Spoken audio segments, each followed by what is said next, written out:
अस्सलाम वालेकुम रहमतुल्लाहि व बरकातुहू। जी, कारकुनों की एक बड़ी तादाद जो है ना मस्जिद रहमतुल लिल आलमीन में पहुंचना शुरू हो गई है। ये आप देख सकते हैं।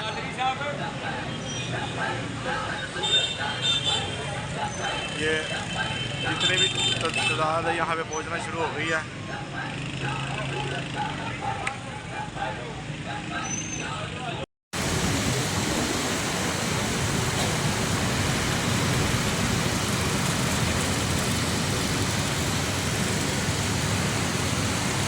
अल्हम्दुलिल्लाह तो हफ्ते निगाह आवाम का जमे फिर नमाज असर की अदायगी मरकज़ में पूरी मस्जिद कचाकच बढ़ी हुई है और आवाम स्पीड से आ रही है।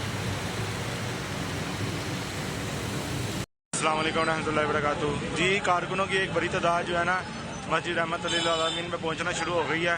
ये आप देख सकते हैं।